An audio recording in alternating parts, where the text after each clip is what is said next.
On my book launch, my husband smiled and said, "Nobody will read your little diary." The audience fell silent until I said, "Funny you say that, since chapter 6 is about the night you mocked my first draft in front of my mother." Moments later, he stormed out as applause roared for the woman he tried to break. My name is Janessa Wolf. I'm 47 now, but this story really begins around the time I was 41, living in Raleigh, North Carolina, in a 2-story house with vinyl siding and blue shutters on a cul-de-sac that looked like any other suburban street. Kids rode their bikes in tight circles out front.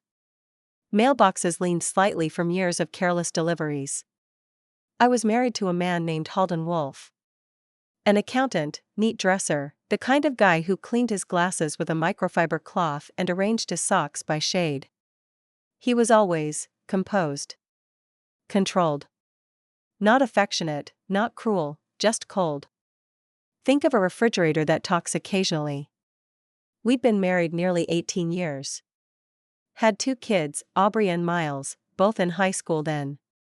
I used to be a high school English teacher before Halden insisted, that it made more financial sense for me to be home full-time. It was after our second kid. "Daycare is expensive," he said. "And let's be honest, it's not like your salary was life-changing." At the time, I nodded. I didn't argue. I was tired. Tired from pregnancy, tired from late-night feedings, tired from trying to balance a classroom with diapers and algebra homework. And slowly, like fog settling over a lake, I disappeared. But there was one thing I held on to: writing. It started small. Notes jotted on grocery receipts. Voice memos recorded in the carpool line. Eventually, I bought a leather-bound journal, real old school, and began writing again in the quiet hours. My first real piece was a reflection on the early days of my marriage. Not romantic, not glowing. Just honest. It felt dangerous to write like that. Honest and unfiltered. Eventually, it became a routine. Write. Edit. Cry a little. Write again. Then one day, I got brave and told Halden about it. "I'm writing something," I said while folding towels one evening. He was in his chair, laptop on his knees, half watching a documentary on fiscal policy. "Like what?" he said without looking up. "A memoir. Sort of. Just pieces of life." He didn't say much. Just nodded, then mumbled, "You always liked your little journals." I let that slide. But it stung. Weeks later, I showed him the first draft of a short chapter. Just 3 pages. It was vulnerable. About when we first moved into our house and how I struggled with postpartum depression. He read the first paragraph. Then made a face. "You gonna put this out there? This is pretty personal. Don't you think it's a little dramatic?" That was all he said. He set the pages down and walked out of the room. I stood there holding on to them like they were something broken. But the worst moment came a few weeks later, when my mother visited. She sat at our dining table, sipping tea, asking about my book project. She always encouraged me to write. She believed in me. Halden was standing near the counter, cutting an apple, and laughed. "She's writing her emotional diary," he said, shaking his head. "You know how she gets. All these feelings, bottled up, now they're on paper. Next thing you know, she'll self-publish it on Facebook." He laughed. My mother didn't. She just looked at me, eyebrows raised. I smiled. But it was tight. My hands were shaking. Later that night, I sat on the laundry room floor, door closed, dryer humming behind me, and I cried. Not just because he mocked me, but because it wasn't new. I had stopped asking him to care years ago. I just forgot I'd stopped. But here's the part he didn't know. That same week, I submitted a few chapters to a small indie press based in Asheville. On a whim. Just to see. 3 months later, they emailed me. "We'd love to publish your work." I read that sentence over and over. My hands shook. My chest felt like it would explode. They weren't a massive publisher, but they had real editors. They'd published award-winning poetry and memoirs. I didn't tell Halden right away. I don't know why. Maybe I wanted to keep the joy mine. Maybe I didn't want him to ruin it. Eventually, I told him over dinner. They want to publish it, I said, barely containing my smile. He was halfway through chewing a bite of chicken. He stopped and blinked. Who? The press in Asheville. They want to publish my book. He set his fork down. And they don't want you to pay them or anything? This isn't one of those scams? That's what he said. No congratulations. No hug. Just suspicion. I told myself it didn't matter. That I didn't need his approval. I worked with the editor for almost a year. We revised, rewrote, cut chapters, added new ones. It became something better than I thought it could be. The final manuscript had a chapter, chapter 6, about the night he mocked me in front of my mother.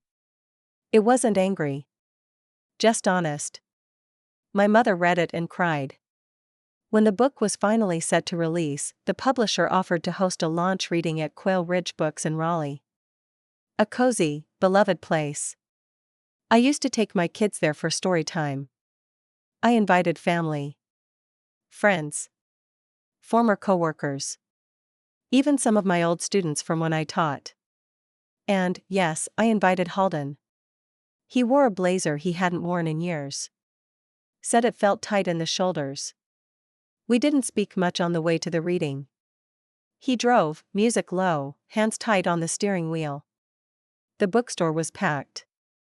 Chairs filled up quickly. Some people had to stand. I saw my high school English teacher there.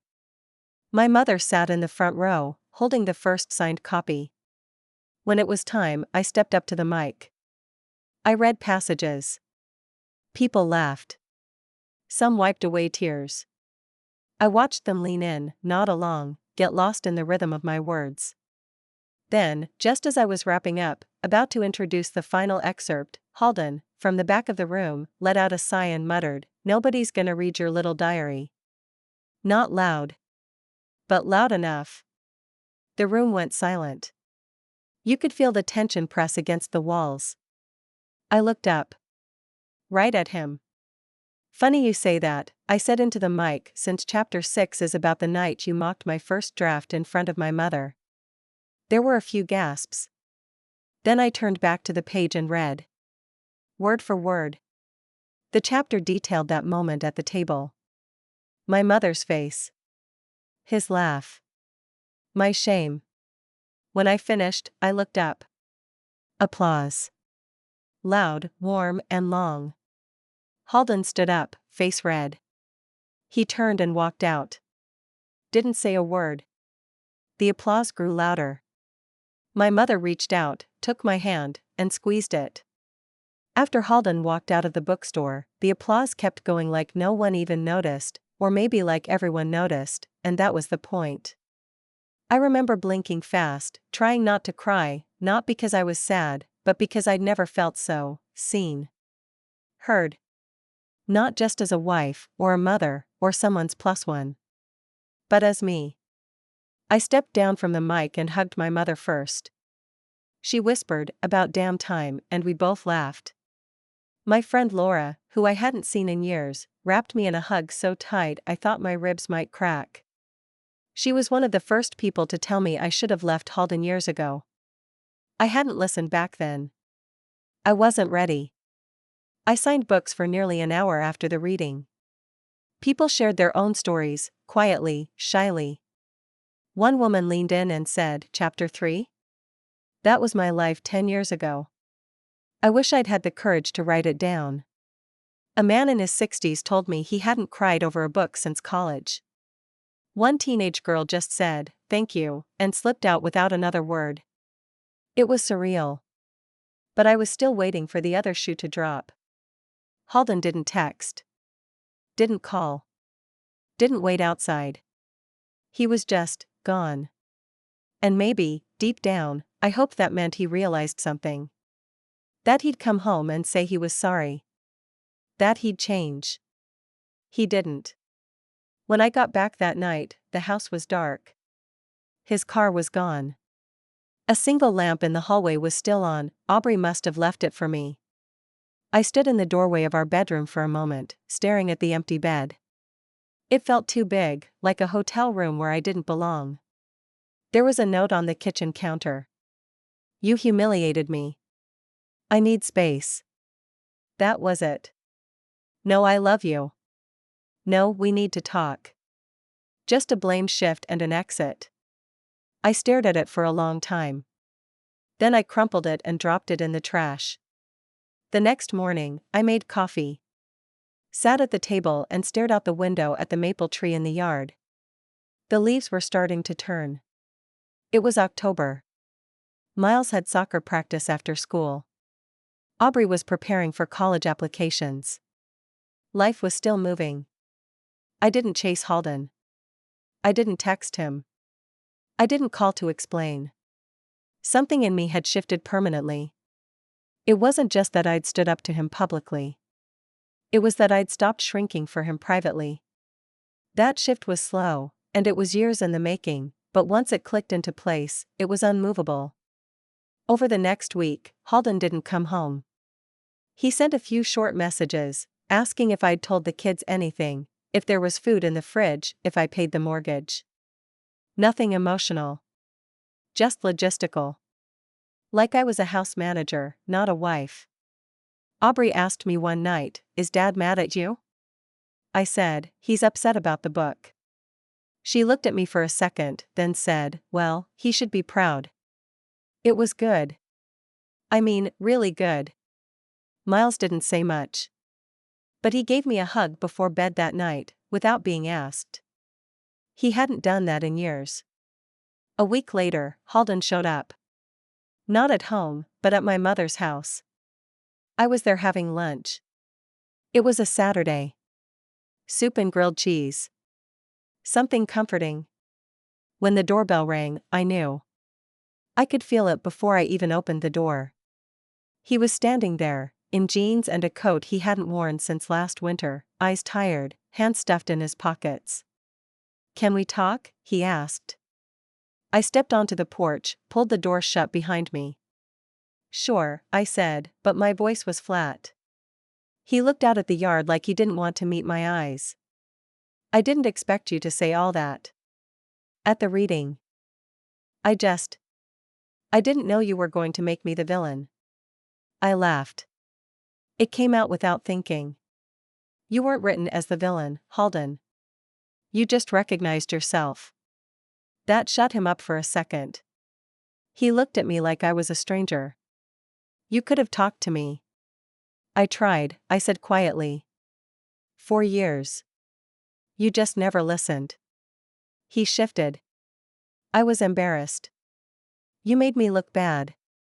I crossed my arms. "You embarrassed yourself."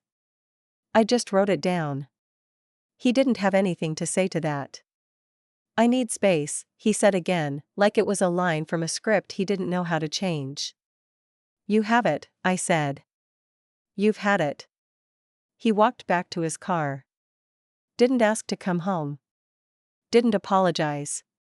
Just left. Again. Back at my mother's kitchen table, she refilled my coffee and slid another half sandwich onto my plate.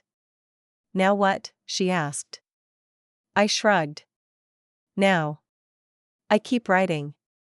The publisher asked if I'd be open to more events, book clubs, library panels, podcast interviews. I said yes to all of them. Not because I was trying to make it as a writer, but because, for the first time in a long time, people were listening to my story, and I was ready to tell it. At one of those panels, a woman came up after and said, "You wrote things I've never said out loud. Thank you for being brave enough to put it on paper." I told her, it wasn't bravery at first. It was survival. The bravery came later. And that was true. A few months passed.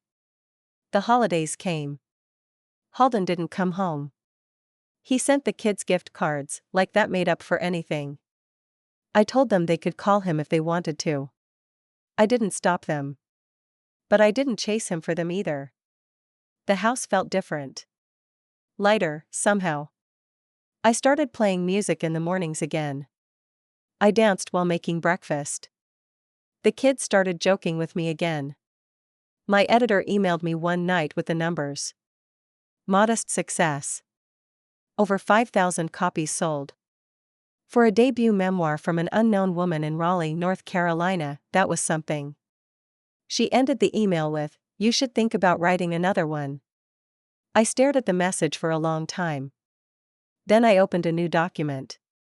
And I started typing. I didn't have a plan for what the second book would be, not at first. But it didn't take long to realize that I didn't want to write another memoir. At least not yet. I needed space for myself, too.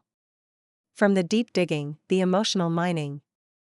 I wanted to write something that let me breathe. So I wrote fiction. But the kind of fiction that holds a mirror to the real world. I'd sit at the kitchen table after the kids went to bed, writing into the quiet hours, just like I used to. Only now, I didn't feel like I was hiding. Now, it was a choice. It felt like freedom. And I wasn't waiting for footsteps in the hallway or a dismissive sigh from the recliner behind me. People started emailing me. Not just friends or readers, but strangers, women from Ohio, from Alberta, from Melbourne. Some of them told me they read my book in one sitting, crying on their kitchen floors at 2 a.m. Others told me they read it out loud to their sisters. A few said they were thinking of leaving their marriages. One said, "You made me feel less alone." I didn't know I needed that. I saved every one of those messages in a folder. I didn't respond to all of them. Some were too raw. Some hit too close to home. But I read them all. Every line. And I felt them like pressure on an old bruise. Meanwhile, Halden had settled into whatever space meant to him. I'd heard through one of his coworkers, well, her sister and I went to Pilates together, that he'd rented a small condo on the edge of town. Near the Greenway. He wasn't dating anyone. Not yet, anyway. But he was still wearing his wedding ring. He sent money. Paid bills. Occasionally asked if the kids needed anything. But he didn't ask about me. Not once. It was like we had returned to being polite strangers again, only now, legally married ones. The strange thing was, I didn't miss him. I missed the idea of him, maybe. The version I used to see through hopeful eyes. But not the man he was. Not the man who called my memoir a little diary and couldn't handle seeing his reflection in my words. Aubrey asked me one night, "Are you and Dad getting divorced?" We were in the car, on the way back from Target, and she asked it like she was talking about the weather. I took a breath. I don't know yet. Maybe. We're figuring things out. She nodded. Okay. Does that bother you? She shook her head. Not really. Honestly, you seem happier now. Like, less small. That stayed with me. Less small. It struck me how kids always know. Even when we try to protect them from grown-up problems, they see it all. The energy in the room. The tones of voice. The way you hold your body when someone walks in. Aubrey had seen me shrink for years, and I hadn't even noticed it myself. In early spring, a local magazine reached out. They wanted to do a profile on me for their Women Who Inspire issue. I agreed, though I was hesitant. The idea of sitting in front of a photographer and pretending to be someone worth inspiring felt fraudulent. But my editor encouraged me. She said, "This is what the next chapter looks like." So I did it. The interview took place at a little cafe downtown, the kind with chalkboard menus and old hardwood floors. The journalist was kind, maybe in her 30s. She'd read my book twice. Took notes during our conversation like I was someone important. She asked what the hardest part of writing it was. Being honest, I told her. Not with readers. But with myself. And then she asked, gently, "Do you think your marriage can recover?" I paused. Stirred my coffee. Looked out the window for a moment too long. I don't know if it should, I finally said. Some things aren't meant to be repaired. They're meant to be learned from. A few days later, when the article went live, the quote went viral in our little town. It wasn't dramatic, not clickbait worthy. But it resonated. Women in their 50s came up to me at the grocery store to talk about it. Someone anonymously sent me flowers with a card that read, "Thank you for saying what I couldn't." I never found out who sent them. But I kept the card. Miles started acting differently around me. In a good way. He'd come sit in the kitchen when I was writing and just be there. He didn't say much, but he was present in a way he hadn't been before. He used to live on his Xbox. Now, he asked me about my book characters. He wanted to know what happened to them next. I told him, they're figuring things out. Just like we are. Around that time, Halden sent me a long email. His first one with more than 2 lines. He apologized. Sort of. Said he hadn't realized how dismissive he'd been. That he didn't know I needed more. I read it. Then I read it again. And again. But I didn't respond. Not because I was angry, but because I didn't owe him my time anymore. Not for that. Not after everything. Instead, I opened my second manuscript and wrote a new scene. A woman sits on a porch swing, her fingers ink-stained, her mind busy with possibilities. Her husband comes home and finds her there. He says he's sorry. She listens. But she doesn't go inside with him.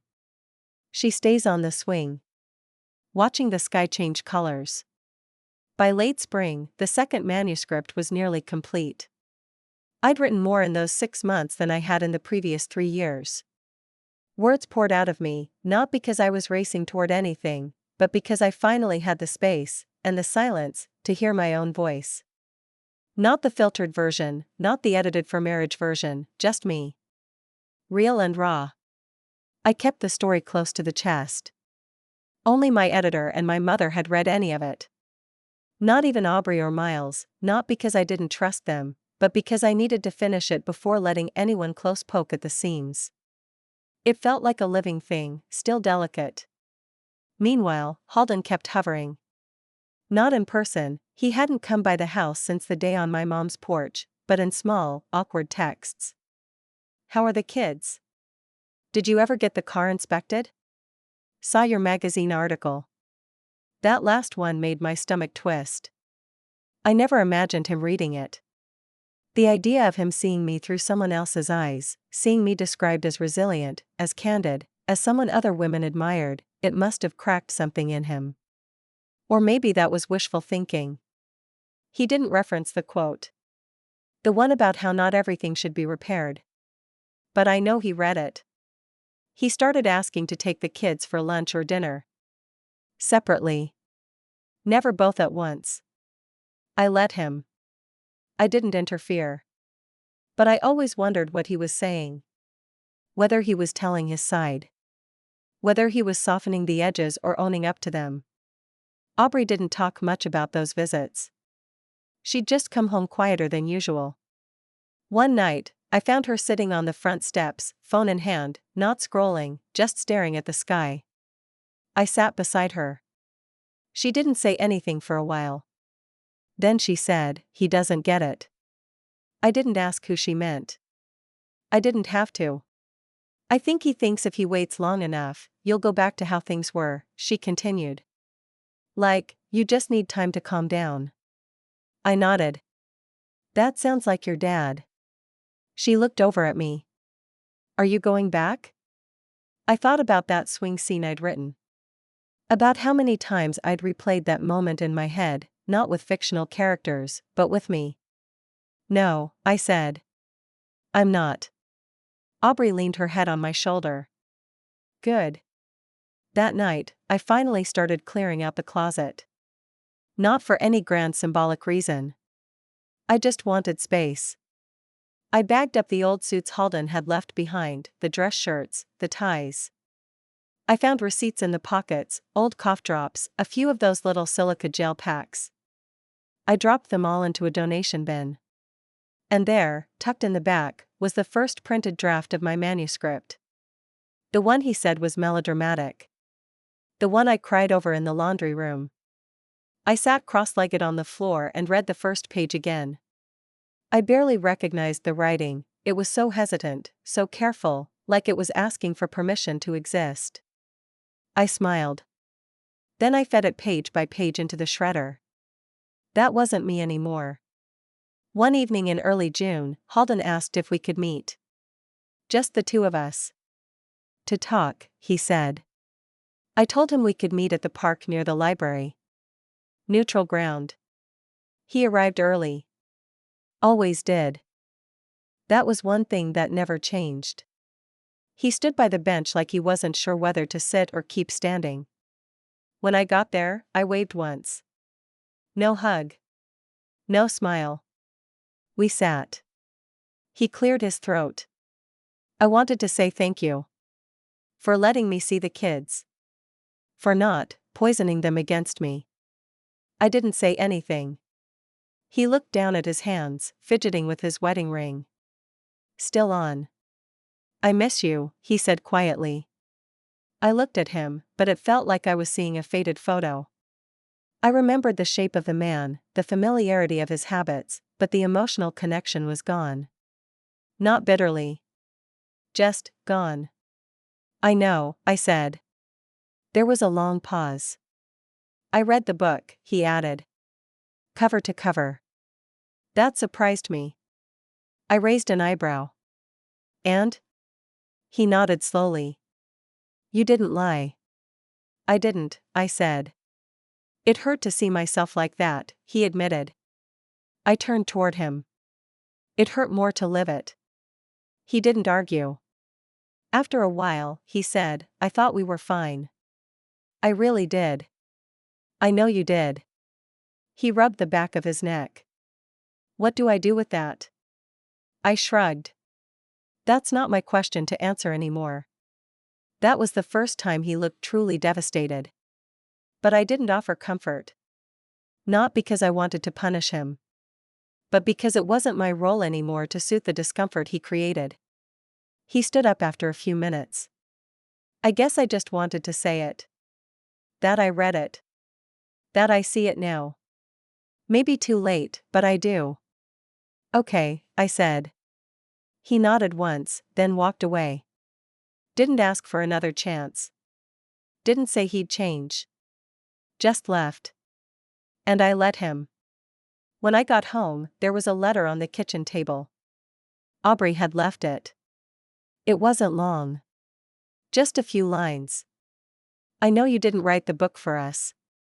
But I'm glad we got to read it. I understand you better now. I think I understand myself better too. Love you.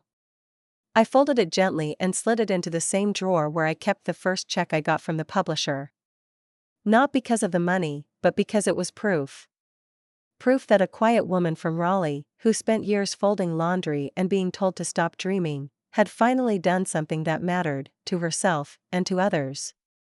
The summer that followed was different in every way. I stopped waiting for the quiet. I stopped scheduling joy around chores. I stopped asking for permission to write, to rest, to exist fully. I painted the hallway a soft olive green and replaced every framed family photo with ones I actually loved. Ones of me with the kids. Me reading at the bookshop.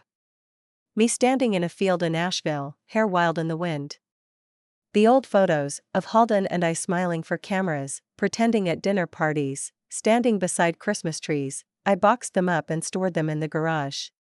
Not out of spite. Just finality. I finished the second book in early August.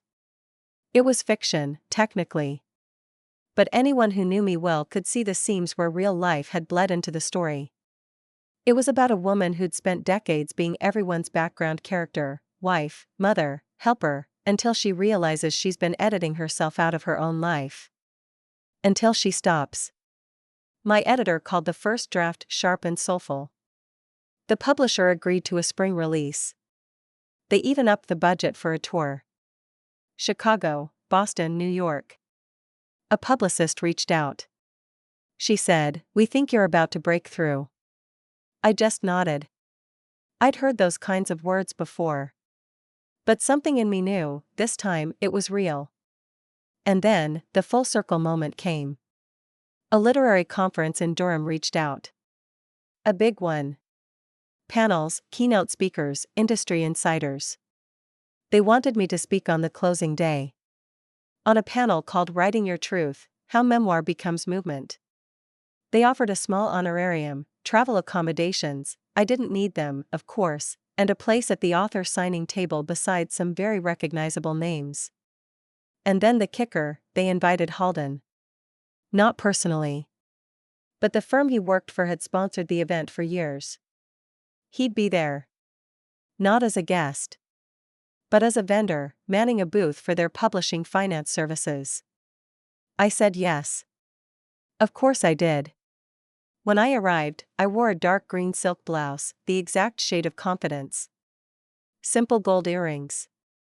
Flats I could walk in without losing dignity. I didn't wear anything flashy. I didn't need to. I knew who I was now. I didn't have to prove it. People greeted me like they knew me. They had my book in their hands, tabs marking their favorite pages. They asked about my characters. My next project. My thoughts on publishing as a woman over 40. And when I walked past the vendor booths toward the green room, I saw him. Halden. Same blazer. Same tightly controlled posture. But he looked older now. Not in years, but in energy. Worn thin. He saw me, and for a moment, his eyes widened. Not in shock, but in recognition of who I'd become. He gave me a stiff nod. I didn't stop walking. The panel went beautifully. I shared stories of writing in secret, of reclaiming identity, of how memoir writing helped me reconnect with myself, and with thousands of other women. I saw nods. Heard quiet sniffles. People came up afterward and said, "Thank you. That's the story I needed to hear today." When I reached the signing table, there was a line. A real line. People with my first book. People with the new one. People with nothing but blank notebooks and hope. About halfway through the line, I looked up and saw Halden again. Standing off to the side. Watching. Not approaching. Just watching. And then, it happened. A reporter from a literary blog came up. She had a camera crew with her. She asked if I had 5 minutes for a quick interview. I said sure. They mic'd me up. Asked me what advice I'd give to women who feel invisible in their own homes. I smiled right at the camera and said, "Start telling the truth. First to yourself. Then, if you're brave enough, out loud." And then the reporter asked, "Was your husband supportive of your writing career?" I didn't miss a beat. "Not at first," I said calmly. But his doubt gave me exactly what I needed, material. Behind the camera, I saw Halden turn and walk away. Again. This time, I let him disappear from view without a flicker of emotion. That night, I returned home to an email.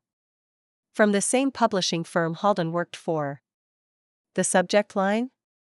Speaking opportunity and consultation request. They wanted me to return as a guest author next year, this time to give a solo keynote. They offered triple the fee. Said my panel had stirred conversations all over the conference. I accepted, of course. With one condition, that I not be scheduled on the same day as any representatives from Halden's division. Conflict of interest, I said. The organizer agreed. That was my version of revenge. Not shouting. Not slashing tires. Not bitter tweets or courtrooms. Just quiet, public success. 1,000 little wins that stacked higher and higher until they blocked out his shadow entirely. Halden never said another word about the book. Never commented on interviews, never emailed again. But word got around. He became the ex-husband of that memoirist in certain circles. Me? I became Janessa Wolfe, speaker, author, mother, woman who burned quietly and refused to go out. And every time I step up to a microphone, I remember that moment at the bookstore. When he said, "Nobody's going to read your little diary." And I smile. Because now, more people than I can count have read it. And every last one of them turned the page,